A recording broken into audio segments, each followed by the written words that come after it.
All right, and with that, you ready for the jury? Yes, Your Honor. All right.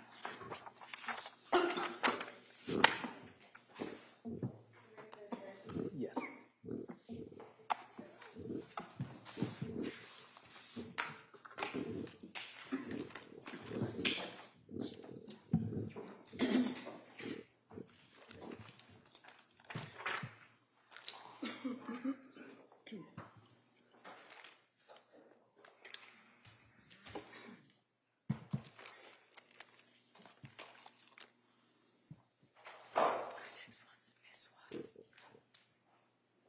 Court, all rise. Jurors entering.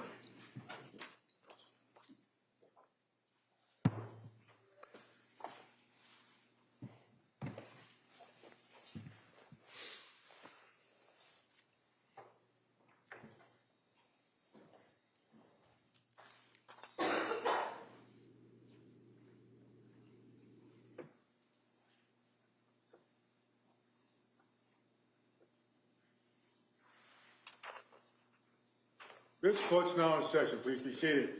Your Honor, for the purpose of the record, we return back to the trial of Commonwealth versus Lindsay Clancy. All parties are present, including the defendant and including the 18 jurors. All right, thank you, Madam Clerk. Commonwealth, you ready to call your next witness? Yes, Your Honor. The Commonwealth calls Dr. Biswas.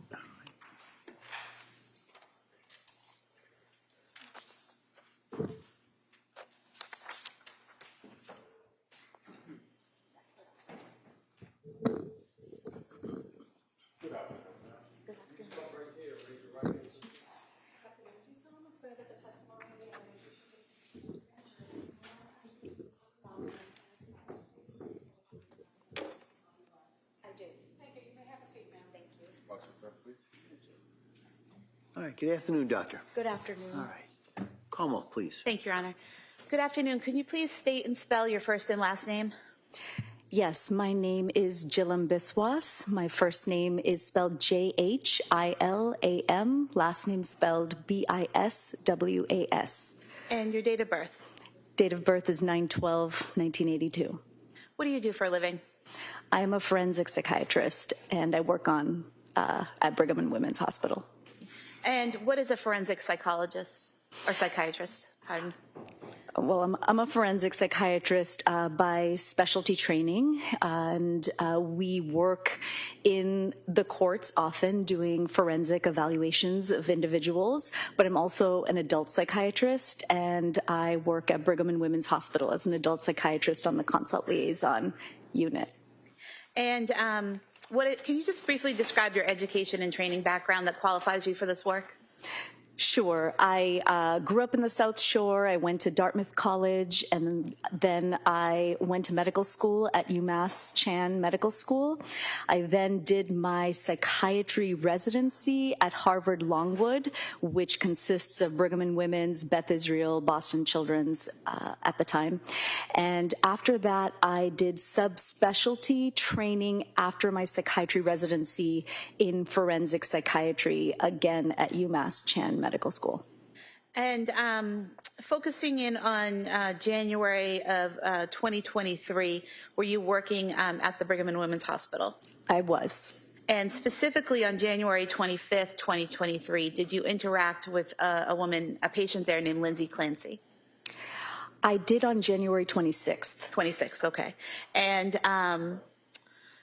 in what capacity did you interact with her? As a forensic psychiatrist or as a member of the staff at Brigham and Women's? I interacted with her as a member of the staff, the psychiatry staff at Brigham and Women's Hospital. And did you have a particular role that day on January 26, 2023?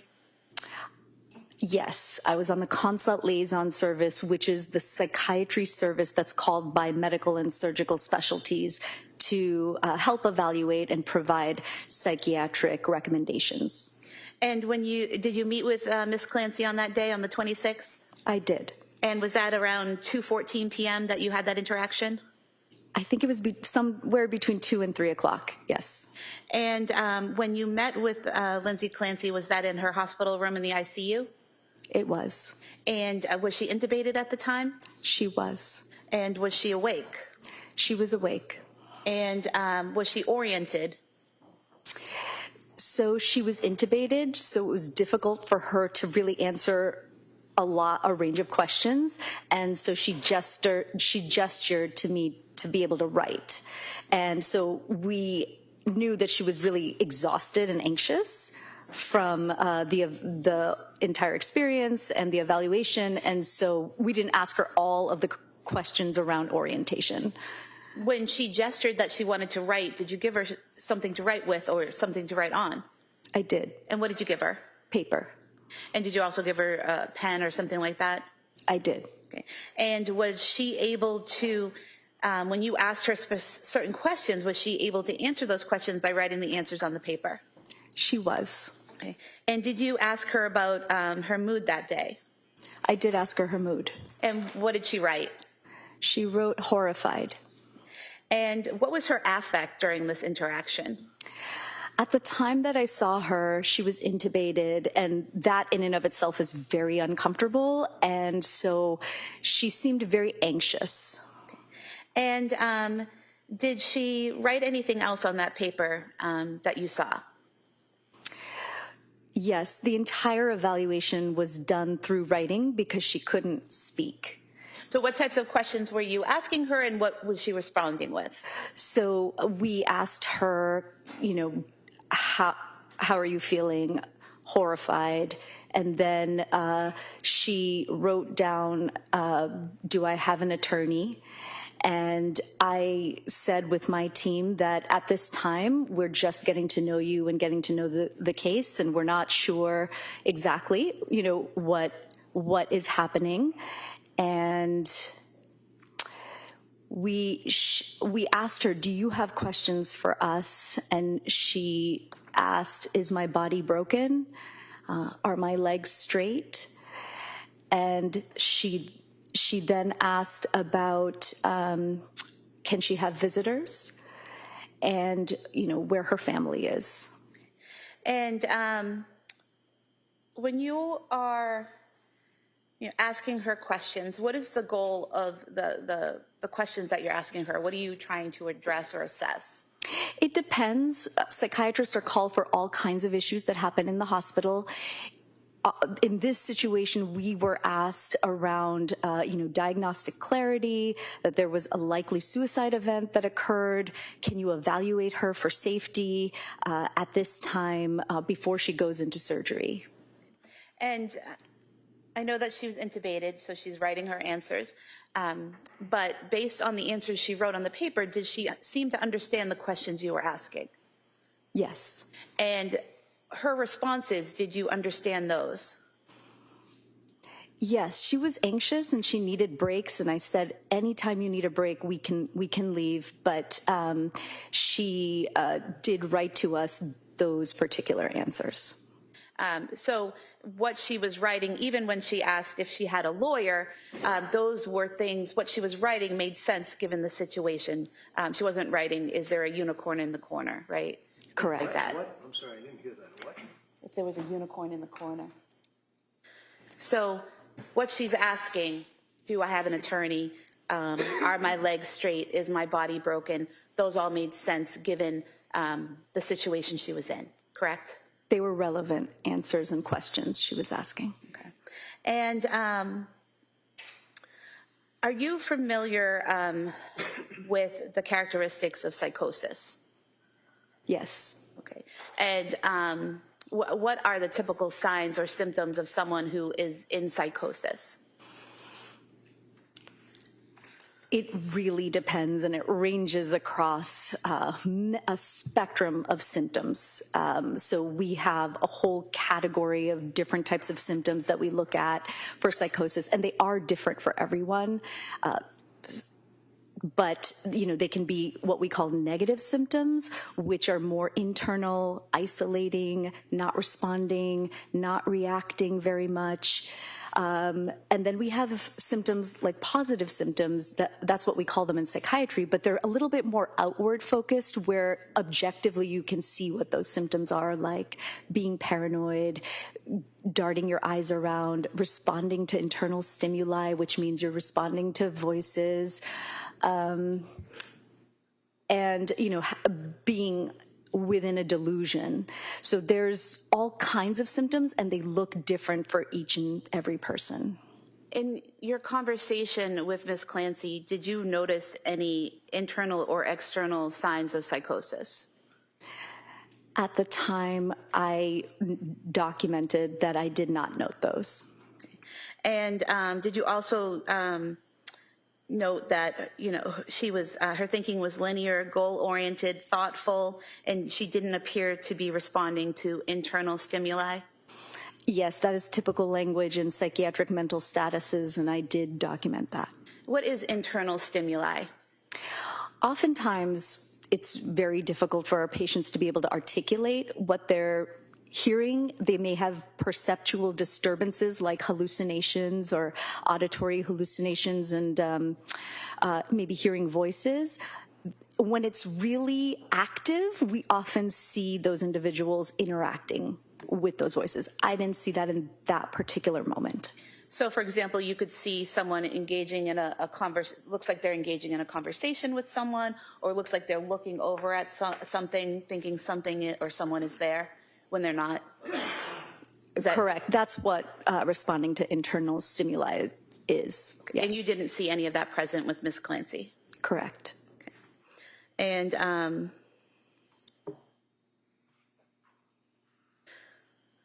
would it be fair that some of the obvious signs of psychosis would be someone whose thoughts are disorganized, that their thinking isn't linear, that they're not making sense, things like word salad where they're just throwing in words, making sentences that don't make sense? So you describe symptoms that we can see in people with serious mental illness who have a psychotic disorder with active symptoms. And you didn't see any of that with Ms. Clancy, is that correct? Not in that snapshot moment of time. Right. And to be clear, you only saw her for a limited amount of time on that one day, correct? That is correct. And this is January 26, 2023, about a day and a half or so after she's admitted to Brigham and Women's. That is correct, yes. And she's still intubated. Yes. And one of the first questions she asked is, do I have a lawyer? Yes. And did you have any, based on your training experience, did you have any thoughts about her awareness or thoughtfulness about the questions she asked or the answers she gave? I don't know what that means, objection. Okay, if you could rephrase that. Did you have any assessment professionally of the responses and awareness that she had? Yes, at that time, I was trying to assess, is she confused or oriented? Is she completely disorganized? Is she so anxious that she won't be able to sleep? I was assessing suicidality mostly. I was being called into the room for that. And so there were a lot of things that I was assessing all at the same time before the surgical intervention that was going to happen. And did I answer your question? Yes. Okay. All right. And so in doing that, in evaluating all of those things, did you have any concerns at that point in time that she couldn't make a decision to have the surgery, or that there was some cause for concern there in her behavior? I felt she had the capability to make the decision for surgery at that time.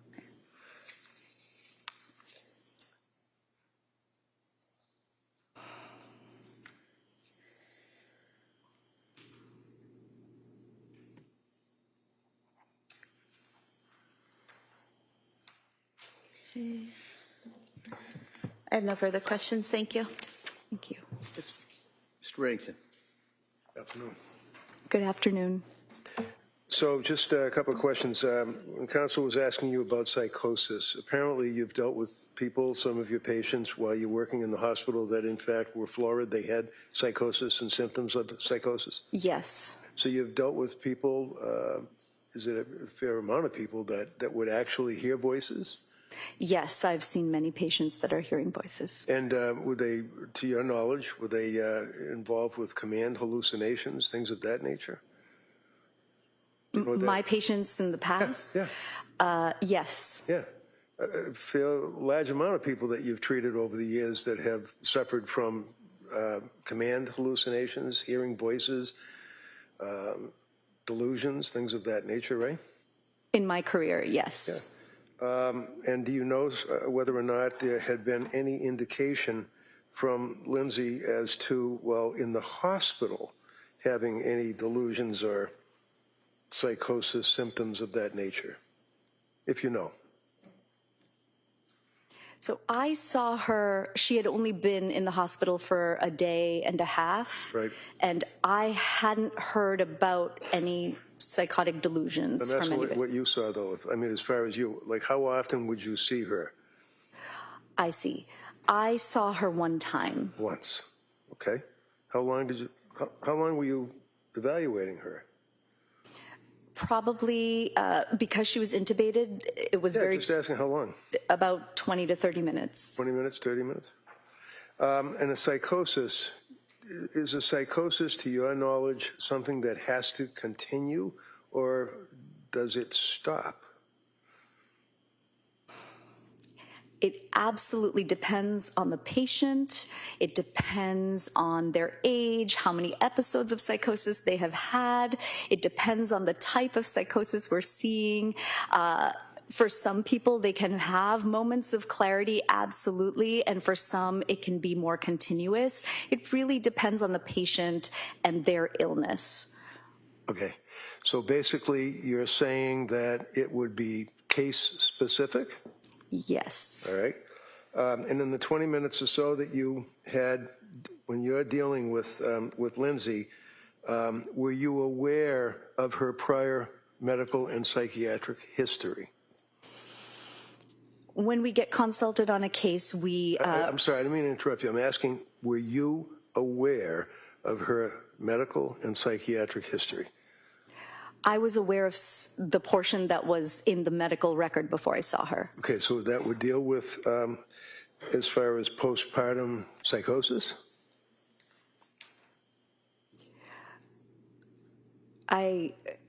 Could you ask that question again? When you looked at the medical record and Yes. when you were involved evaluating her on behalf of the hospital, because you weren't a psychiatrist that her mother or father had retained and asked to go see her, right? Correct. You were working for the hospital. I was working for Brigham and Women's Hospital. And you had spoken to a number of people before you interacted with her for the 20 minutes that you saw her while she was there for a month, right? No. Okay. Now, were you aware of her history of documented postpartum depression? I was aware of mostly the postpartum anxiety that was in the record, yes. And postpartum anxiety, the symptomology would be insomnia? Yes, And can be. did she have insomnia prior to seeing you for 20 minutes? Yes. And do you recall the length of time that she would be suffering from insomnia? Was it like a week, a day, a month, or what? I don't recall the timing exactly. Do you recall that at one point that she was on medication and actually went for 48 hours without sleep? I don't recall that exactly from the record, that number. Do you recall, in addition to the insomnia, that she was concerned as asking you if, in fact, her brain was broken? She asked me, is my body broken? Okay. Did you see in the records that she was concerned about the effect of the drugs and whether or not her brain was broken, quote unquote? I did not see that language in the records. How about acting on command hallucinations, conversations or statements to the effect that she was having thoughts of suicidal ideation? You knew that, right? I did know about the suicidal ideation, yes. How many times did she express to people that she would tell people that she had been concentrating on committing suicide? If you know. I don't recall the number of times. So in any event, you know that she was insomnia, you know that there was a significant period of time that she was suffering from insomnia, you knew that she was expressing suicidal ideation. How about homicidal ideation? Did she express that? Not from my review of the records. Okay, would that be indicative of a person that could be in psychosis expressing concerns about homicidal ideation? No, overall, allow it. Sorry, I don't know that question. Could you repeat that question? Sure. Is that one of the factors that one would be concerned about as a psychiatrist if a person was expressing homicidal ideation? I would be concerned about that as a psychiatrist. And in fact, in this case, you knew at least about the suicidal ideation that she had been expressing, right? Yes. But you didn't know about any homicidal ideation she was expressing, right? From the records or Prior from... to coming to see you for 20 minutes. I knew that there was an event that had occurred and that... 3 children died. That's the event you're referring to, right? Yes. Okay. All right. Next question. Now, as far as the period of time that she was involved with... By the way, what's hypomania? Hypomania is sort of the gradual increase towards mania, the symptoms that we see in somebody who might have bipolar disorder.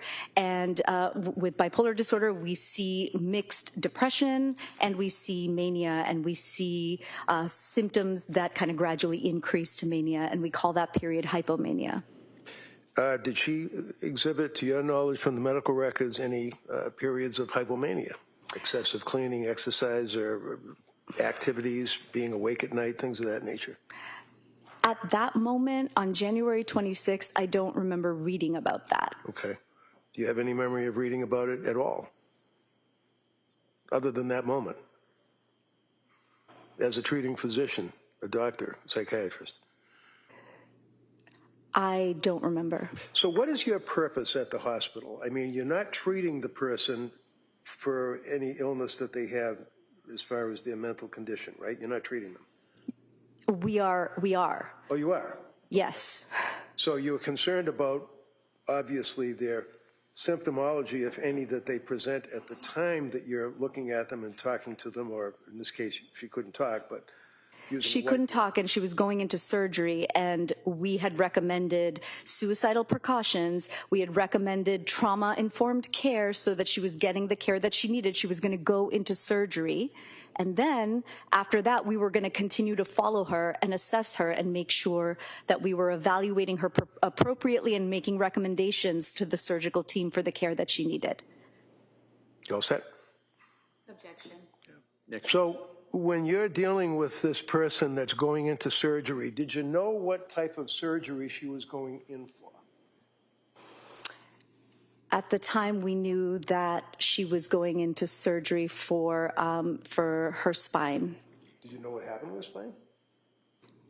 I knew that she had injuries to her spine. Did you know that there was a transection injury, that her spine was basically exploded in T5, T6, other thoracic vertebrae fractured, including the cervical vertebrae up by her throat? You knew all that?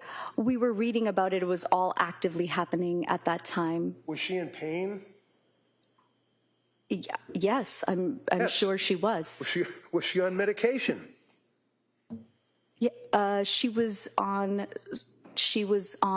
a few medications related to pain and blood pressure. So she's brought into the hospital. You knew from reviewing her records as a psychiatrist that, in fact, she coded the day before, right? I don't recall her coding the day before I saw her. I do recall from the records that she had a coding event after, I think on the 27th or 28th. Okay, so you were not involved with her when she coded. Did you know that she had any events of that nature right after she was brought from the South Shore Hospital? I don't know what you're referring to. You know what a code is, right? Yes. Did she almost die before you saw her? I think it was after. Okay. How about perfusion, blood in the body and tubes being inserted into her chest? Did you know that from looking at the records? I think that happened after, but I don't recall because I don't have the records on me. Okay. So did you know that she had massive transfusions? Not at the... On this jury that it was after she saw you that she coded, had transfusions, had double tubes put into her both sides of her lungs? It's your testimony that it was after she saw you? You don't know, do you? My understanding is the surgery happened after I saw her. Oh, the surgery did?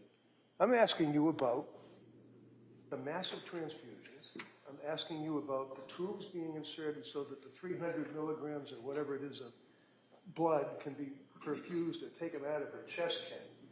I'm asking about whether or not you knew that she had coded. I'm not asking about the surgery. Obviously, that took place after you saw her, right? Objection asked and answered. No, overruled. Because that's why you were talking to her, right? To see if she could make an informed consent to a surgery, I guess. No, I was called for the suicidal ideation. Okay, I'm sorry. I thought you said that you wanted to talk to her about the surgery as well. No. The suicidal ideation continues to this day, does it not? Objection. Sustained. Did the suicidal ideation that you were concerned about continue the time that she was in Brigham and Women's Hospital for a month? I saw her one time. Right, I know that, 20 minutes, right? Yes. Okay.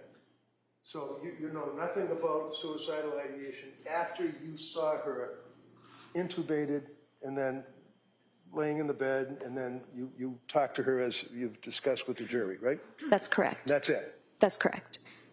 How about the cops? How many cops were there? I don't recall. There were some, right? There were armed men in that room, were there not? I don't recall. I think they were outside the room, if I remember correctly, from 3 years ago. Okay, I know it's been a while. Do you recall armed police officers being outside the room? I think I don't recall. Do you have any memory of any police officers being outside the room where she was laying in that bed? I knew she was in custody, and generally in custody. No, not generally. Let's talk about Lindsay Clancy. I can't recall. Okay. Did you know that she couldn't even have visitors in the sense that the police would not even let her mother or father visit with her? I can't recall. Did you know that when you were dealing with her, was she handcuffed to the side of the gurney of the stretcher? She had a soft restraint, according to my documentation. Soft restraints, okay. Yes. Did you have any conversation with the police at all? No. And after you spoke to her for 20 minutes, that really ended your involvement with Lindsay Clancy until today, right? That is correct. Okay, thank you. Thank you. Redirect.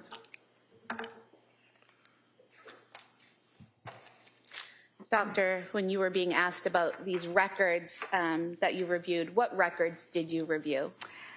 I reviewed the records in EPIC, which is our medical record at Brigham and Women's Hospital. And so you didn't do a deep dive into Ms. Clancy's entire psychiatric history prior to coming to Brigham and Women's, correct? I did, as you do, as is protocol for a consult, you look at the records and you make sure you have an understanding of what's been happening with the patient. But did you have access at that time to all the records for all the treatment providers Ms. Clancy had seen regarding her mental health for the last 6 months? You know, I don't even know. I had some of the records. I don't know if I had all of the records. Okay. And so you reviewed what you had, correct? Correct. And then you met with the patient, correct? Correct. And in meeting with her, where she's, she's had these events happen. She's had the tubes in her chest. She's about to go into surgery.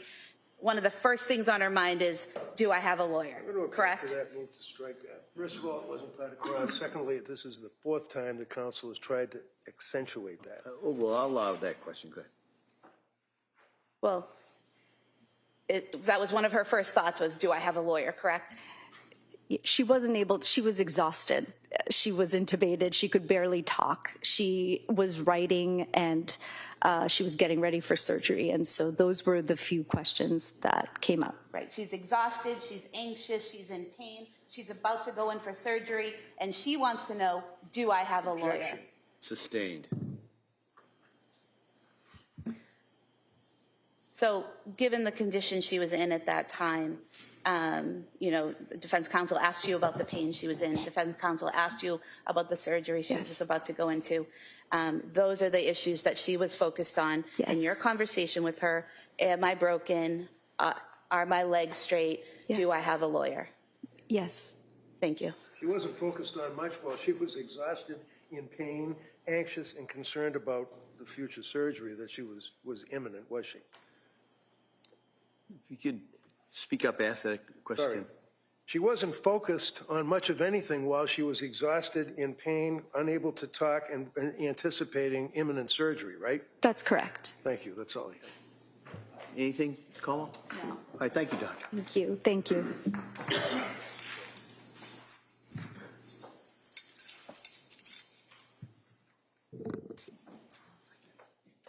All right, Como? The Commonwealth would call Robert Flynn as its next witness, please.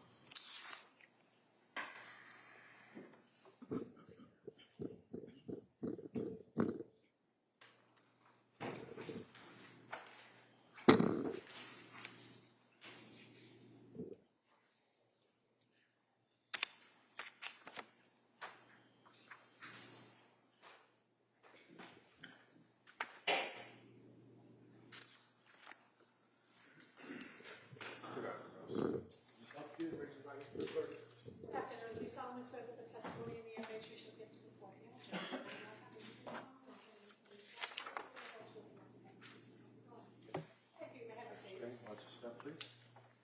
All right, good afternoon, sir. Afternoon, Your Honor. Yeah, Attorney Buckingham, please. Thank you. Good afternoon. Could you please tell the jurors your first and last name Robert Flynn, Flynn, and how are you employed, sir? from the Duxbury Police Department. What is your current rank or assignment there? And currently, I am a patrol sergeant, How long have you been with the Duxbury Police? about 7.5 years. Going back to January of 2023, what was your assignment then? I was assigned to the Detective Bureau. So if I draw your attention to January 24th of 2023, were you working that day or were you called in?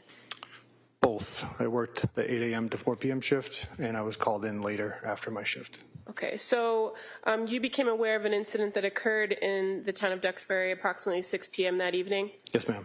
And so when you come back in after working that day shift, where do you go or where are you directed to go? I was contacted by Sergeant Detective Jamali, who informed me to respond to 47 Summer Street.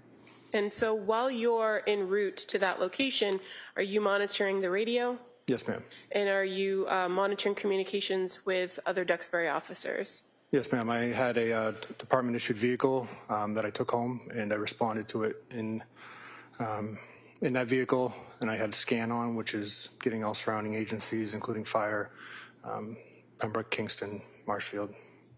And while you were en route and had that radio on, could you hear officers screaming and it being chaotic? Yes, ma'am. When you arrived at 47 Summer Street, were there already other first responders there? Yes, ma'am. And is it fair to say that when you actually arrived at that location, you were made aware that the children that were on scene had already been transported? No. Okay, so what did you know when you arrived? What did you I knew that there was an incident involving children. I learned that when I initially responded and spoke to Sergeant Homestead. He was the one that informed me that it appeared that a mother had killed her 3 kids. Okay, but when you got there on the scene, were the children still in the house?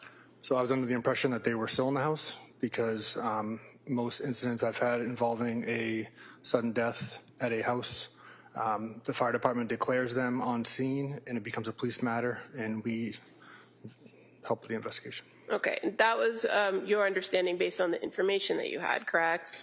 But did you come to learn that the children had been transported? Yes, ma'am.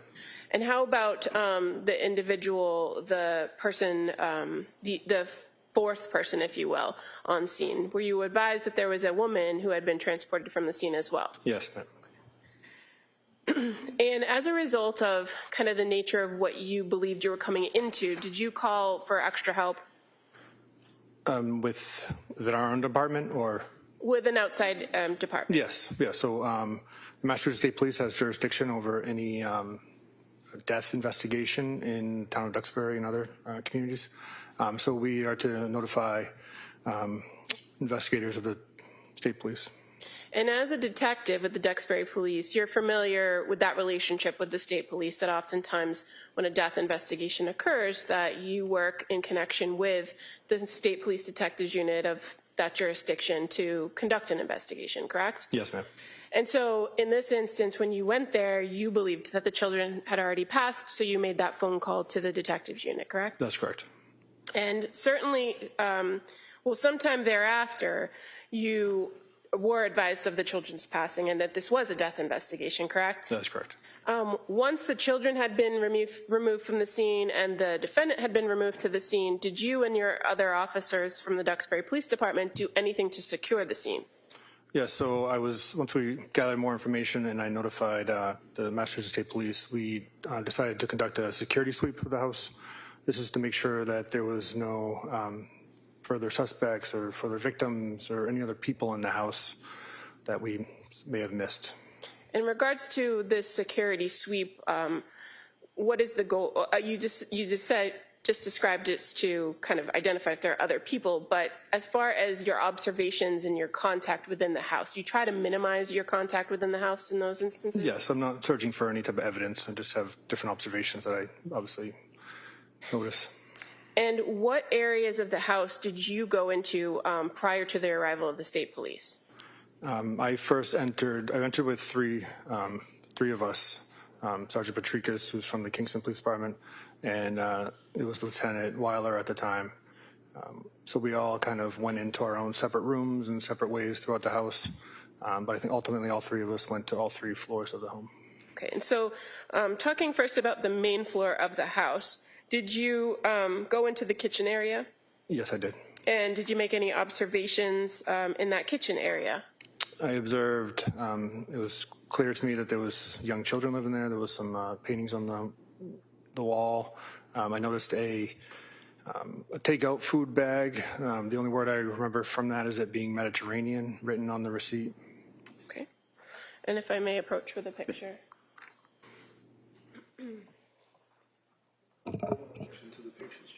Showing you the pictures just accurately depict the kitchen area that you observed. Yes, ma'am. I would move to admit this. That may be admitted.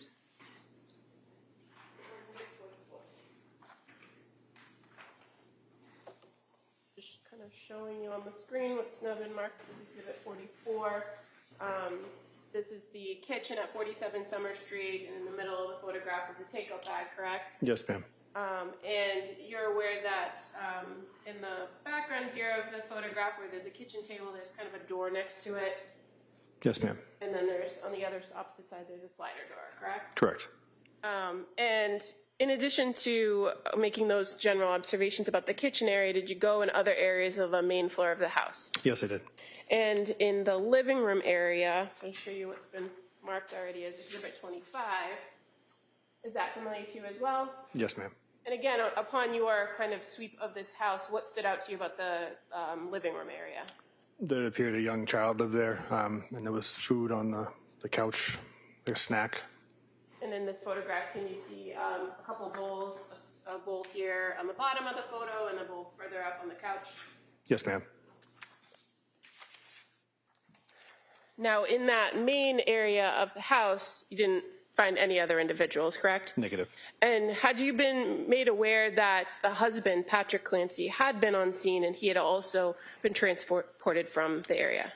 Patrick Clancy was on scene when I was there. Okay. At some point, did he go in an ambulance? Yes.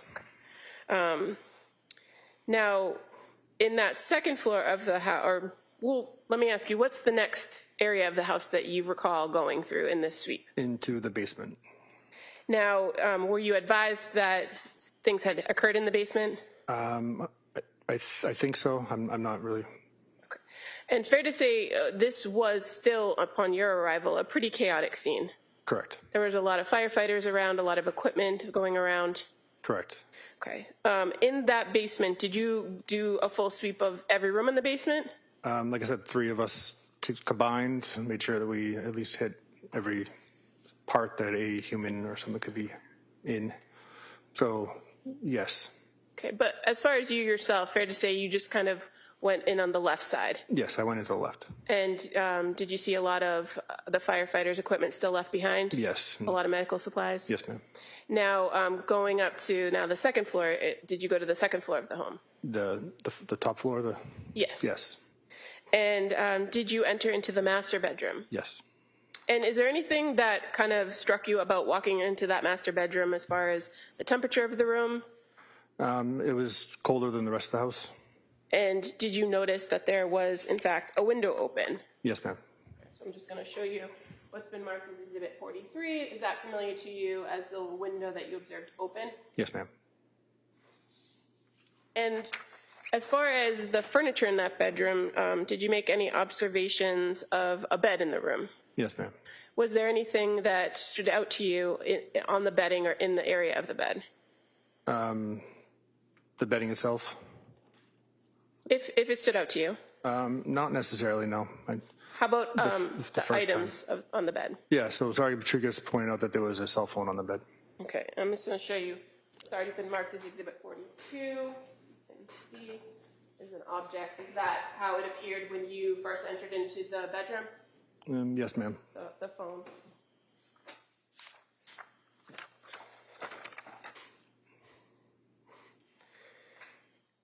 At some point, were you able to go out to the backyard of the home? Yes, ma'am. So after leaving the upstairs, we went back through the kitchen, and that's what we talked about earlier, and went up through the back slider. And were you able to make observations of the backyard area? Yes, we came up to a porch and took a left, which would have been the back right side of the house. And there was some matted down snow and some other medical equipment, which we believed was the window that Lindsay Clancy came out of. And from that area or that vantage point in the backyard where you were, could you see into other areas of the house? Yes. And what areas of the house could you see into? Near where that area was, there was a basement window that kind of went into, but I later learned what it was, but a basement window to like an office or gym area. Show you Exhibit 38.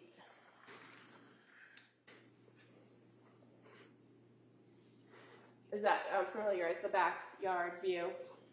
Yes, ma'am. And fair to say there's an area here of the photo that I'm pointing to with my pen, which is kind of on my right. That is a window well. Is that the window you could see into? Correct. And then again, in this photograph, do you see the open window that you observed when you went into the bedroom? Yes, ma'am. As far as that open window, when you were in the backyard, did you see any screens or anything around the property that would give you any indication of how that window was open or the condition of the window? No, to me it appeared like the screen was just pushed up.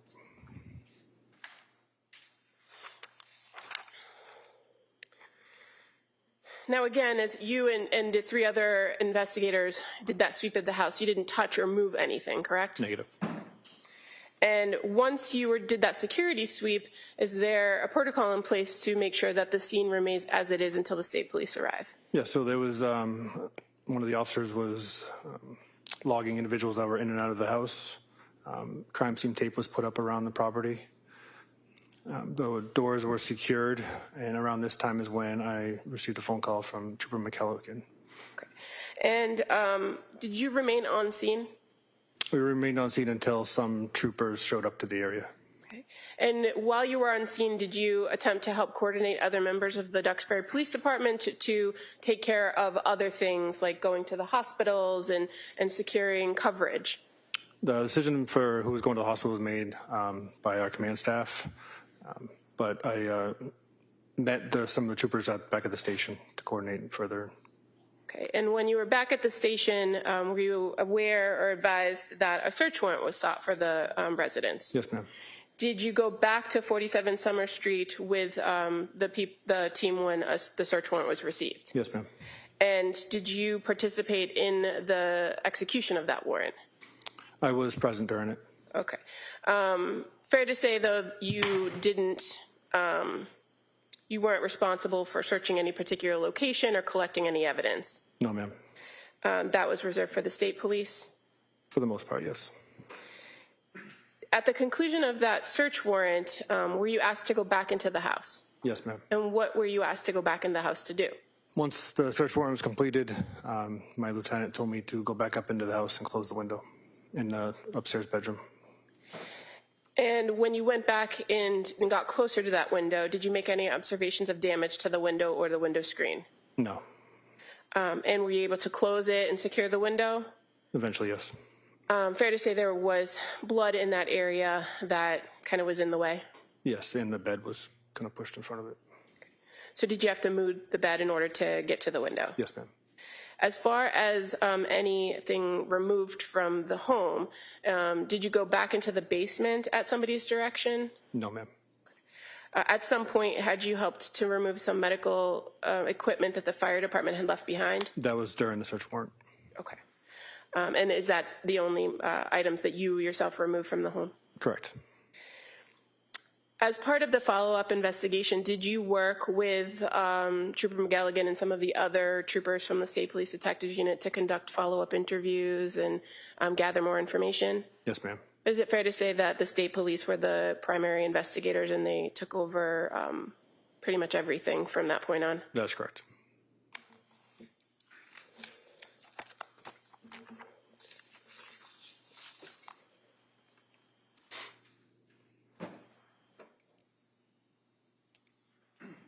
I have nothing further. Thank you.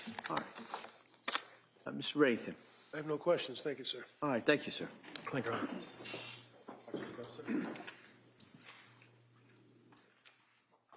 Commonwealth calls Mark Farioli.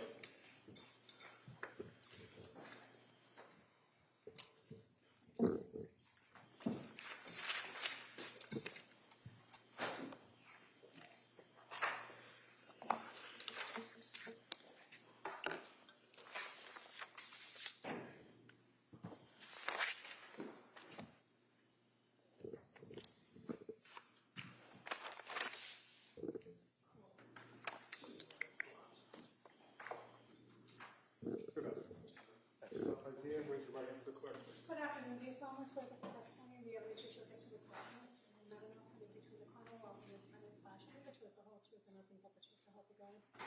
Thank you, sir. You may have a seat. All right, good afternoon, sir. Afternoon, Your Honor. Honey? Yes, Thank you. please. Good afternoon. Can you please state and spell your name for the record? I'm Detective Mark Farioli, Farioli.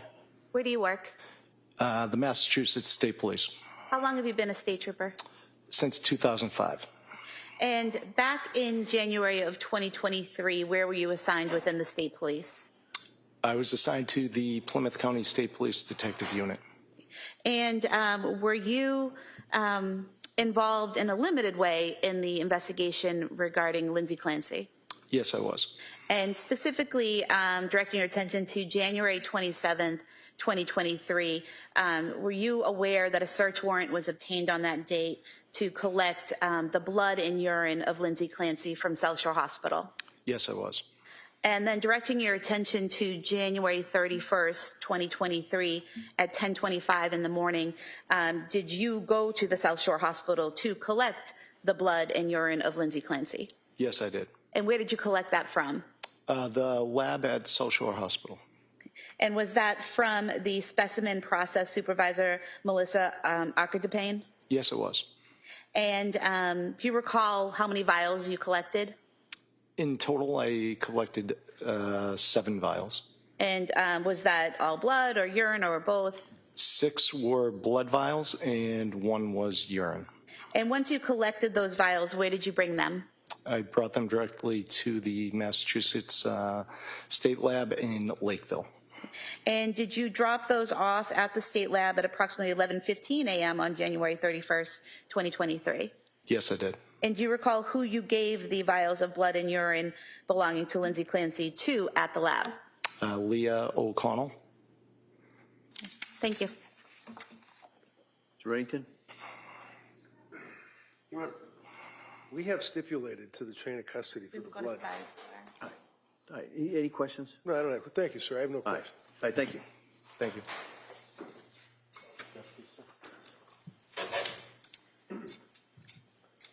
Leah O'Connell.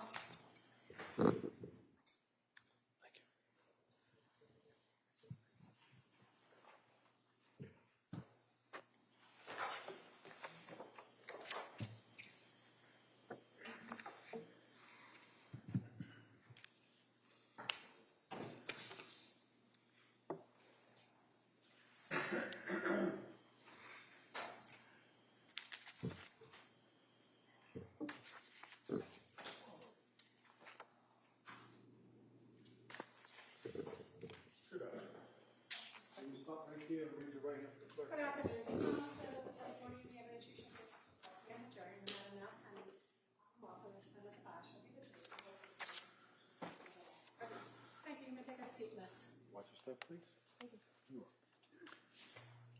Hi, good afternoon. Good afternoon, sir. Hi. Counsel? Thank you. Good afternoon. Can you please state and spell your name for the record? My name is Leah O'Connell, Leahoconnell. Where do you work? Currently, I'm employed with the Massachusetts State Police as a trooper. Back in January of 2023, were you also employed with the state police? I was at the crime lab. And what were your responsibilities at the crime lab at that time? So I was a forensic evidence technician, so we would receive evidence submitted to the lab for testing. And once you received that evidence at the lab, well, first of all, who would you receive that from? Would that be chemists? Would that be troopers? Who would it be from? It was local, state, sometimes federal agencies, but there was also scene evidence gathered by chemists that we would have to log into the system. And so would it be your responsibility to take that evidence, log it into the system, and move it along for a process through the lab? Yes. And were there tracking numbers or lab numbers that you would assign to evidence in order to keep track of it as it progressed through the lab? Yes, every case gets its own number. And directing your attention to January 31st, 2023 at 11:15 a.m., do you recall receiving 6 vials of blood and 1 vial of urine belonging to Lindsay Clancy from Trooper Mark Farioli? I did.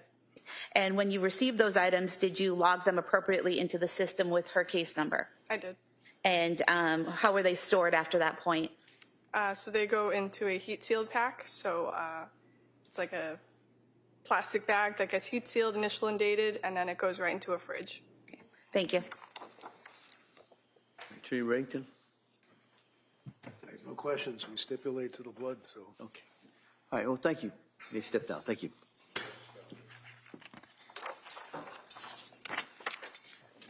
Commonwealth calls John Santos.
Good afternoon.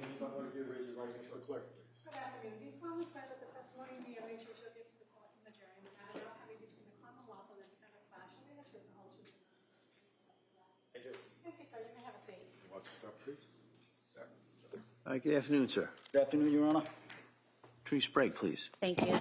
Good afternoon. Can you please state and spell your name for the record? Good afternoon. My name is John Santos, John-Santos. Where do you work? The Massachusetts State Police. And what department are you currently in? I'm assigned to the Division of Investigative Services. And back in January of 2023, what was your assignment? I was assigned to the State Police Detective Unit in Plymouth County. And were you, specifically on January 24th, 2023, were you part of a search warrant team at 47 Summer Street in Duxbury? Yes, I was. And what was your role in terms of where you were assigned to search within the home? I searched multiple locations to include the basement, the kitchen area, and then the master bedroom on the second floor. Okay. And specifically directing your attention to the kitchen area, did you search a cabinet in the kitchen above and to the right of the stove? Yes, I did.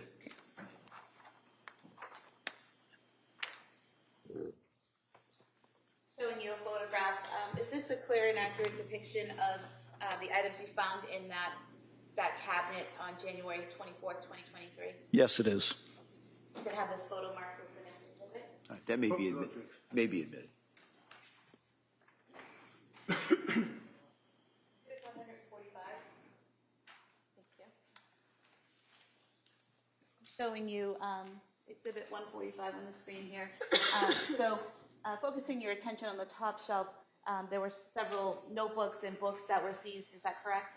Yes. Were those taken out of the cabinet and cataloged by the state police? Yes, they were.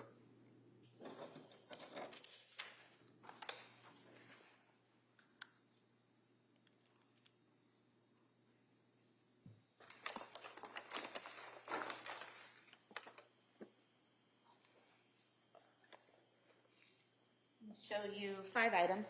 If you could just look through these and let me know if these were the items that were taken. We'll stipulate that those are the items that were in her kitchen. Okay. If I could have these marked as the next 5 exhibits, please. Do you want the 5 separate, 5A through? 5 separate, Okay. please.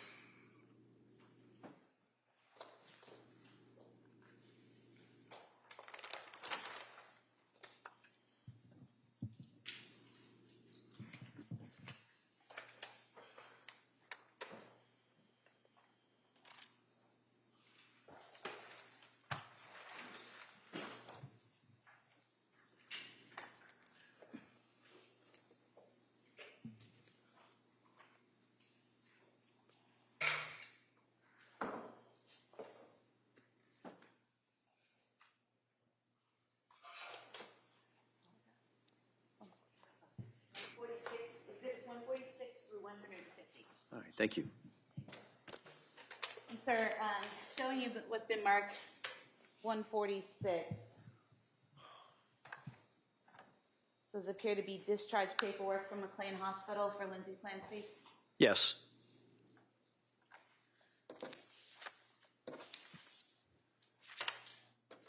And this discharge paperwork on the 3rd page included a list of medications. Is that correct? Yes.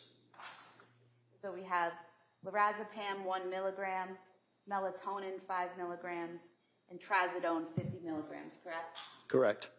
Along with description of when she used to take those medications, correct? Correct.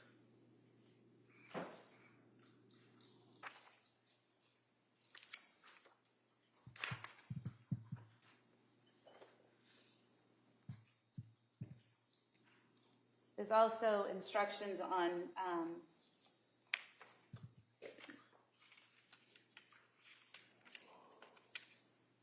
the 6th page in about resources for therapy and community services, correct? Correct.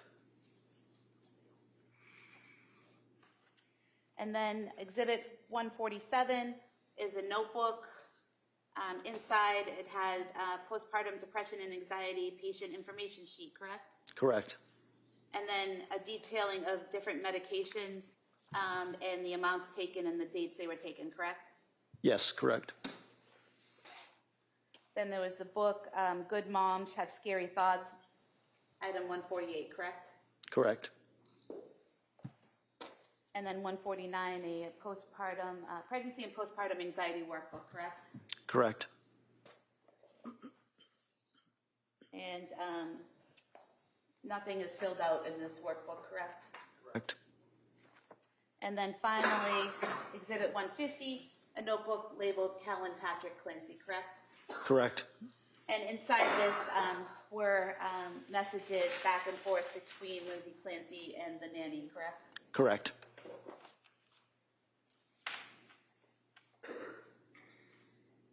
Now, you mentioned that you searched several rooms in the home, correct? Yes, correct. How do you divide that up? How is it decided who's going to search where when you're doing a search like this in a home? It's somewhat fluid. We try not to send too many people in one room at a time because we end up tripping over each other to a certain extent. So, Usually it's kind of as we go along because we don't have an idea of what the layout of the house is before we get there, so it's difficult to plan that. So the supervisors who are overseeing the search will direct different troopers or investigators to search different rooms. And so you said you searched the kitchen area, correct? Yes. Were you present when prescription medication was found in the kitchen, or had you already moved on? I don't recall the medication being found while I was there. And when you search a room, are you the only one searching, or are there other team members searching different parts of the room, kind of a divide and conquer? Exactly, that's how it is. We divide and search different sections of the room. Okay. And you said you went to the basement area. Do you remember what side of the basement you searched? I was in the office portion of the basement. Okay. And had anyone already been in that room, or were you the first to go in, or did you know? I believe somebody had already been in that room when I made my way down there. I don't recall who was in there, but I don't think I was the first person to make my way in that room. And you didn't collect anything in that room, correct?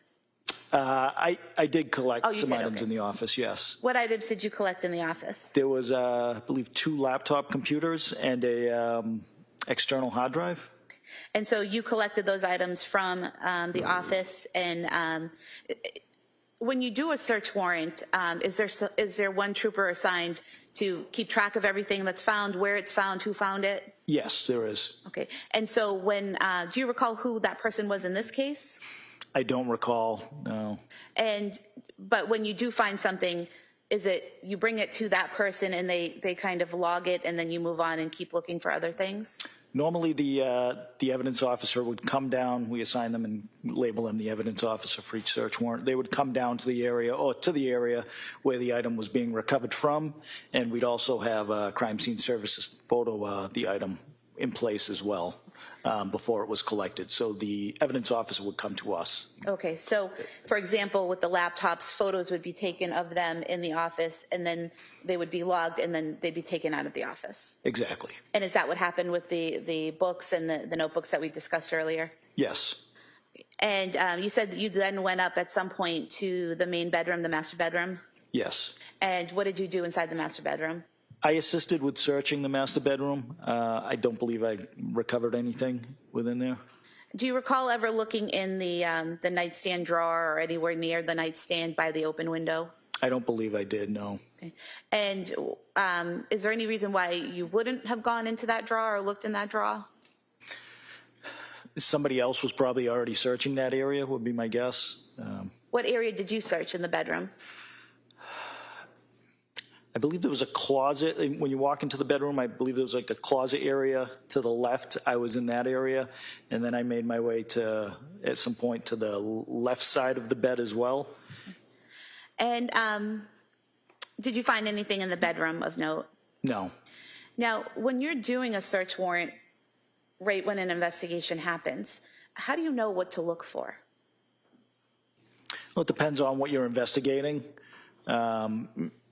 This case specifically, we knew the facts what we knew at that time. So, I mean, when I noticed those notebooks in the cabinet, certainly I thought that information was pertinent to this investigation based on what we knew. But every investigation is a little bit different. The facts are different. So, yeah. I mean, clearly you want to look for items that relate to the suspect, victims, or any associates of them, and it might relate to the incident that's being investigated.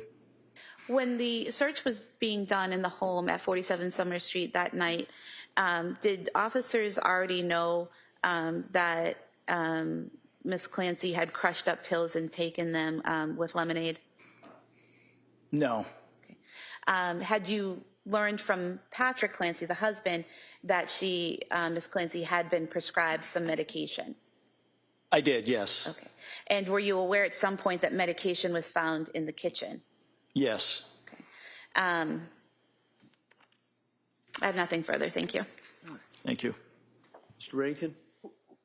Who found the medication in the kitchen? I don't recall, sir. It certainly wasn't somebody randomly off the street. It was a cop, right? Yeah, a police officer or investigator, police. sir. Yes. And well, we had some local officers there with us as well. Yeah. So it was law enforcement that found the pill bottles in the kitchen, right? I believe so. and seized them. Is that correct? Correct. And documented that they had seized them in the kitchen, feeling someone, whoever it was, that it was relevant material to this investigation, right? Correct. And the books that we've just gone through, someone felt that a notebook captioned Patrick Clancy would be relevant material to this investigation, right? Correct. Right? Yes. Along with the pregnancy and postpartum anxiety workbook, right? Correct. Along with the good moms have scary thoughts, right? Yes. Along with the documents pertinent to the McLean Hospital where she had been discharged from, right? Yes. Along with another notebook that had postpartum depression and anxiety, correct? Yes. There were also other documents that were, items I should say, that were seized in the house that have already been introduced for the record. Exhibit 81,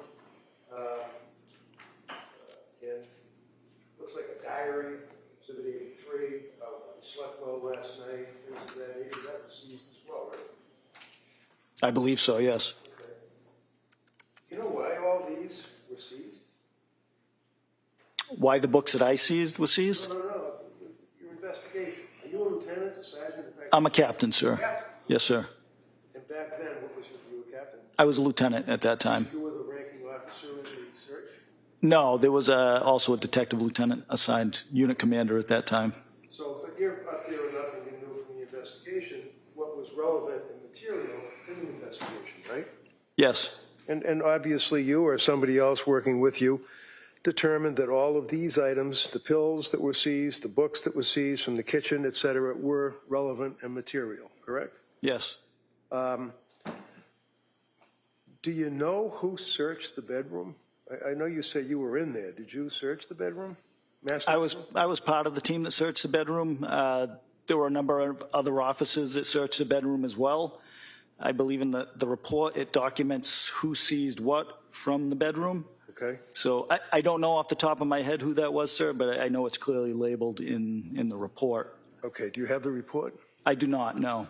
Do you recall how many law officers were actually involved in that little bedroom searching?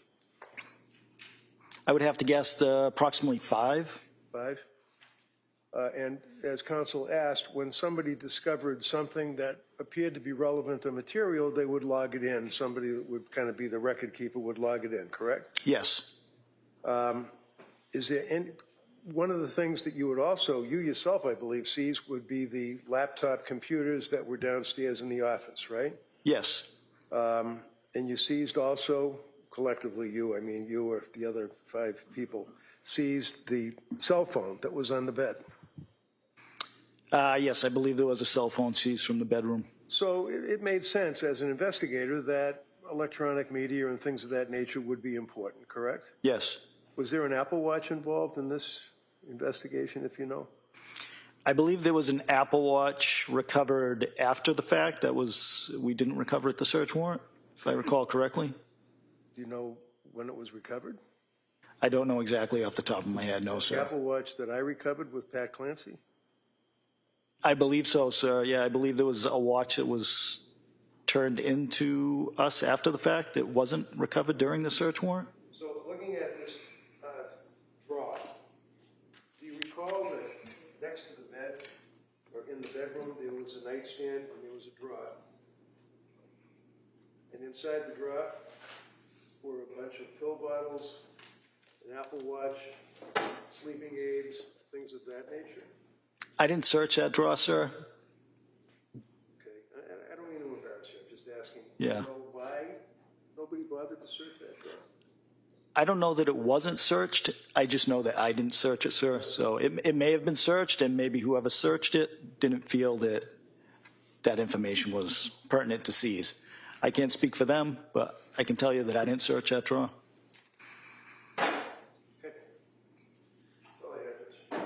Redirect. No, Your Honor. All right, thank you, sir. Thank you, Your Honor.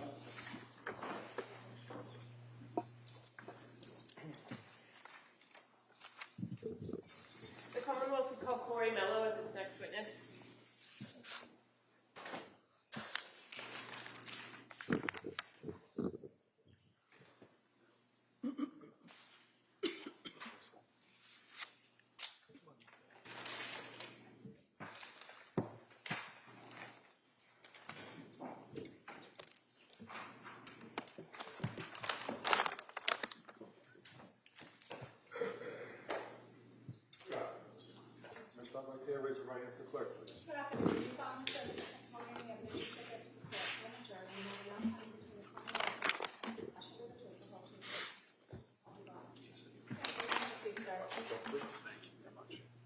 Good afternoon, sir. Good afternoon, Your Honor.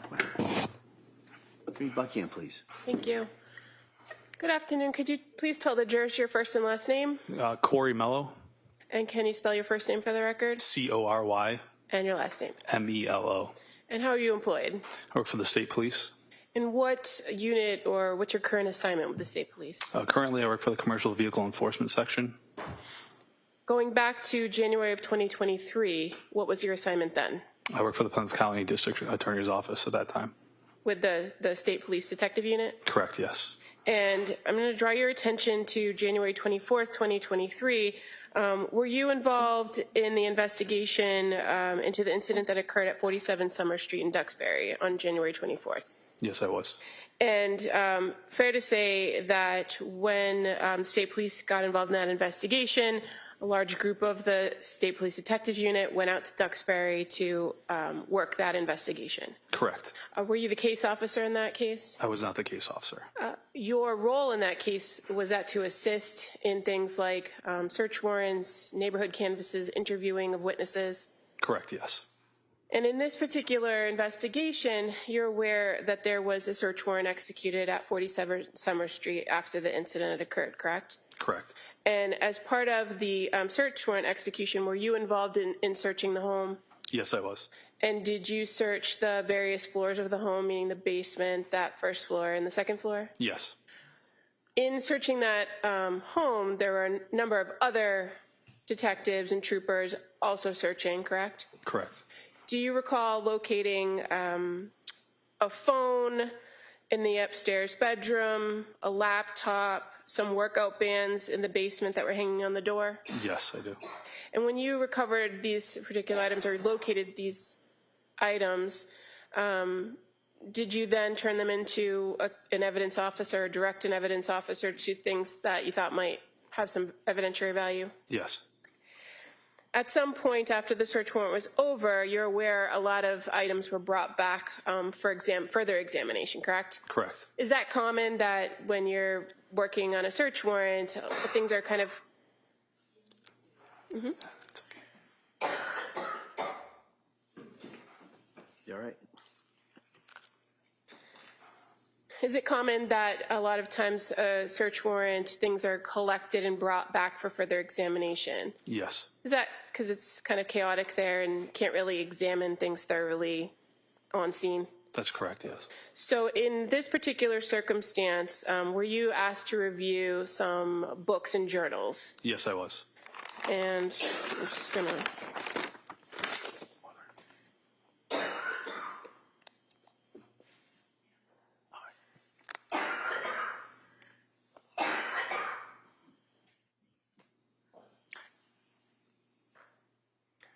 If I may approach the witness. Sure. I'm just showing you an item. Is that familiar to you? Yes, it is. You didn't locate this that night, did you? No, I did not. But you had the opportunity to review the contents of it at a later date? Correct. I would move to admit this Crown Journal. No objection. All right, that may be admitted.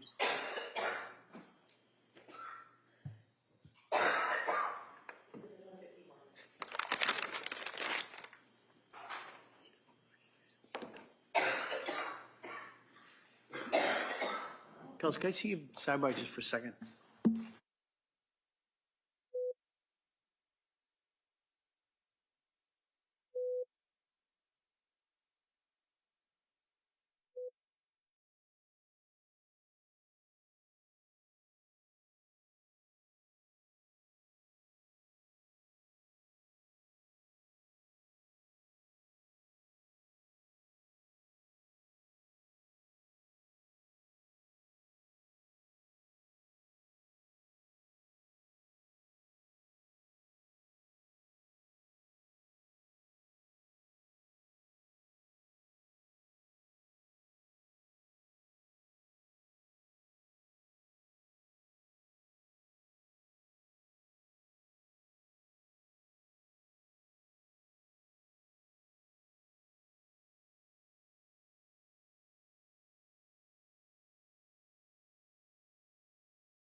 All right, Como? Thank you.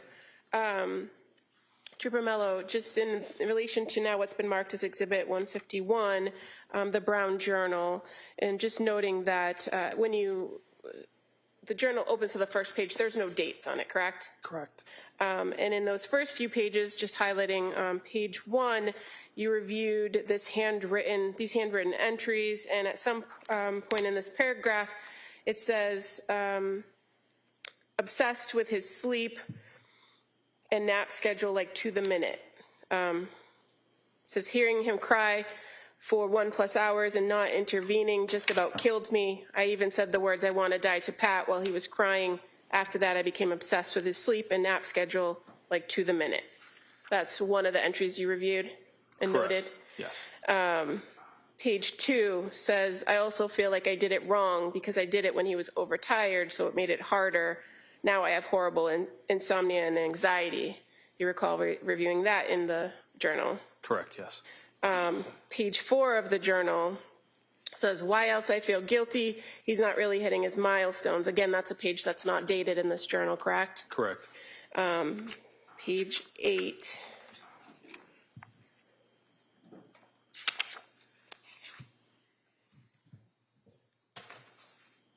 I'm completely overwhelmed trying to take care of the 3 kids. I feel like I'm drowning every day. Again, another page that's not dated. Correct. At some point, there are some dated pages in this journal, fair to say, right? Yes. And there's one on November 18th. And November 18th, that page reads, it's like I'm so desperate to get a mental break from taking care of everyone that my mind is trying to make something physically wrong with me. You recall reviewing that in the journal? Yes. Now, in addition to the Brown Journal, when you were back at the office, you also had the occasion to review some of the other journals collected, right? Correct. This journal I'm holding up, exhibit number 147, is that familiar to you? Yes. And again, this is a journal that has handwritten notes in it, very similar to the handwriting in the Brown Journal you reviewed? Yes. And fair to say, the entries in this notebook only span a few pages and only go from October 13th as the first entry and the last one being January 18th, correct? Correct. Okay. And this third journal that you reviewed after the search warrant, exhibit number 50, the yellow journal with Callan Clancy's name on it, you recall that? Yes, I do. And you are aware Callan Clancy was one of the children? Yes. Okay. And in this instance, did you see similar handwriting from the other 2 journals that you reviewed? Yes, I believe there was 2 separate. Okay. At some point in this, these entries, you began to notice there were other handwriting. Correct. At the time you were looking at this, did you know who the other handwriting was? At the time, or no. Who it belonged to? Okay. And fair to say, reviewing the contents of it, it's a pretty detailed list of a schedule for the baby. Correct.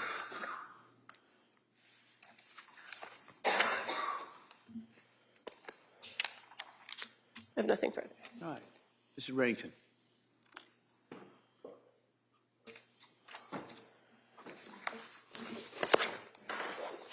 So one of the things that the district attorney did was read to you certain entries from what is referred to in your report as the Tree of Life Artisan Journal, correct? Correct.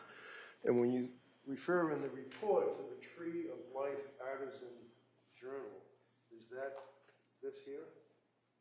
What do you call the Tree of Life? Is there a diagram or a picture of the tree on it? Should have a tree on it, yes. But in any event, you would recall that that particular diary or notebook set forth on a number of pages her feelings dealing with her children. Is that fair? It's fair to say, yes, sir. And you wrote in your report on page 19 of 63, counsel asked you first about her stating that she had horrible PTSD from sleep training Callan, hearing him cry for 1 hour plus and not intervening just about killed me. I even said the words, "I want to die" to Pat while he was crying. He would be the baby, right? Correct. And this is her saying that not being able to go to her child because they were trying to do sleep training. She indicated that it was just about killing her, correct? That's what was stated, yes. And after that, I, meaning Lindsay, became obsessed with his sleep and nap schedule. Like to the minute, I would tell Laney, and you know who Laney is, right? Yes. Who's Laney?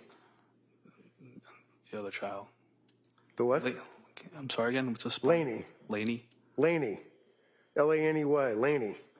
Don't recall this time. Do you recall that she had a young lady, or they had a young lady that was in their home helping with the baby while she was I supposed don't to? recall this time. Okay.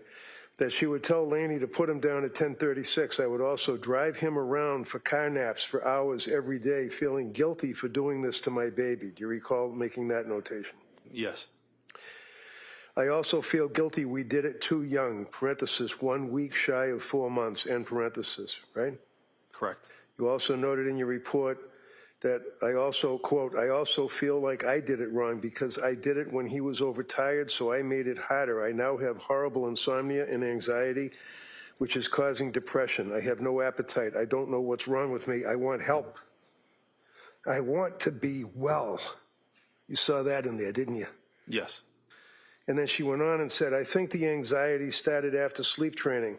Doctor said it was okay to let him cry. I need to get a good night's sleep and take care of him, rocking him to sleep every nap in bed in the middle of the night. She noted that, right? Yes. Noting further in separate occasion, he's still a very happy baby despite his sleep training. Why I feel guilty is not really hitting his milestones, not rolling over, although he almost is, exclamation point, and he's babbling, which is a new milestone. She wrote that, right? Correct. She wrote, I have crazy brain fog. I feel like I can't make a plan. I can't carry it out.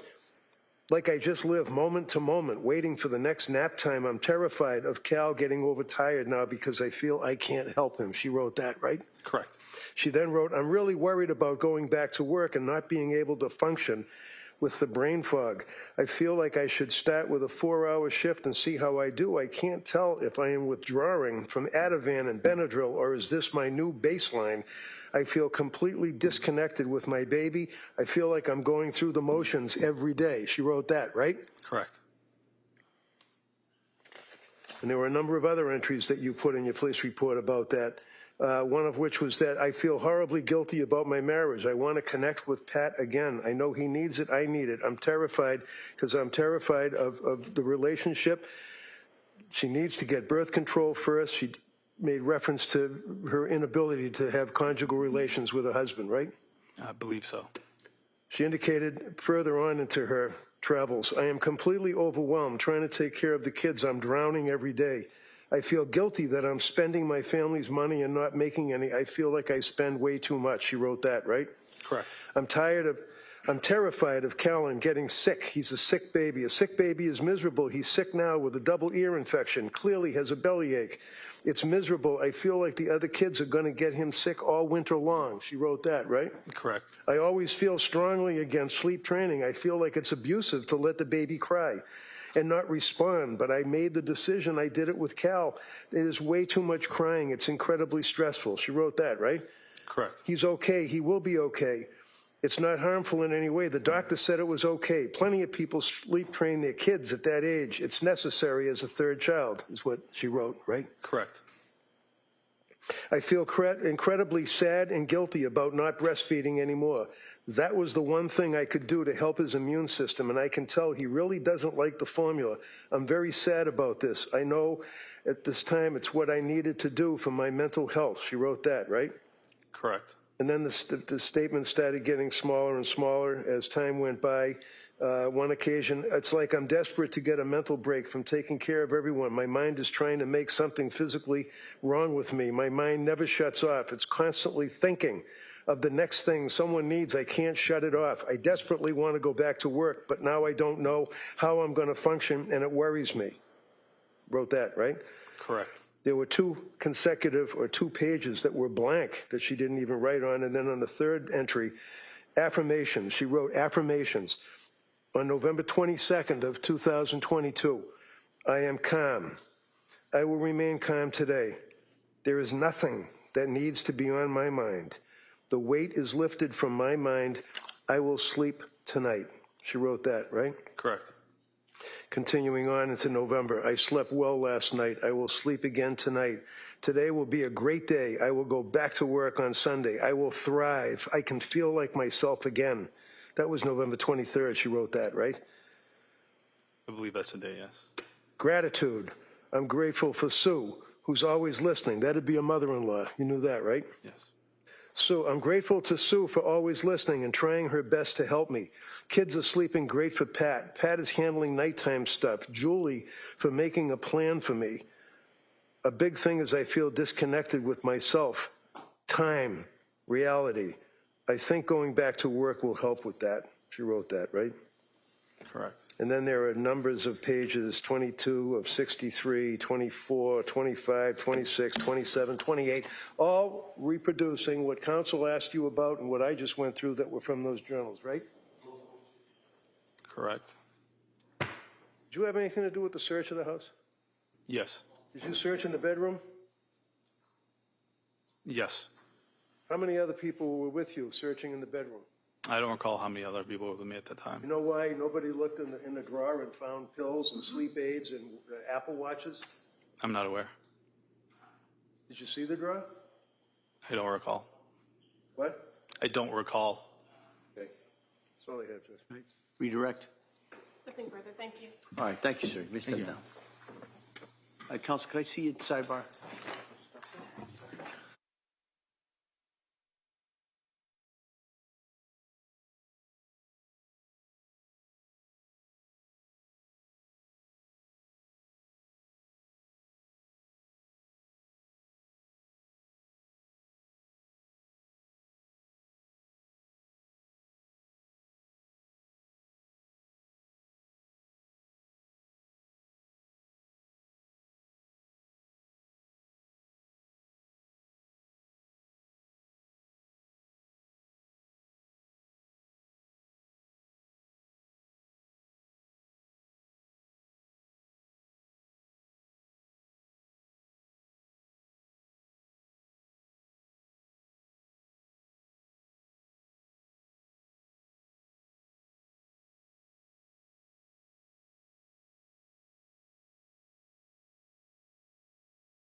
All right.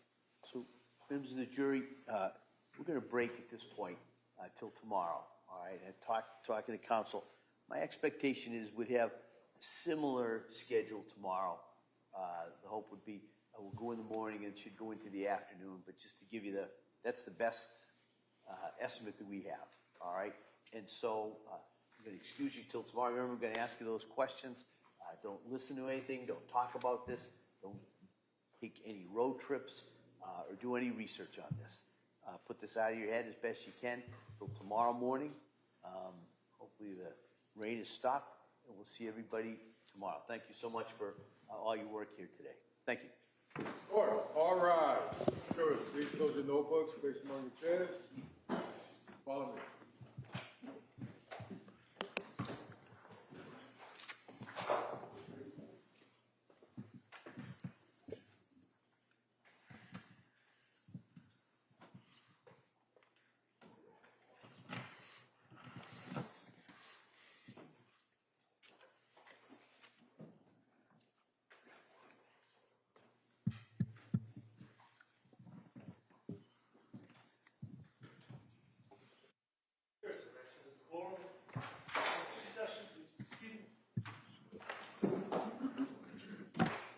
All right, so we'll be in recess on this until tomorrow morning at 9. Thank you. Thank you. Thank you.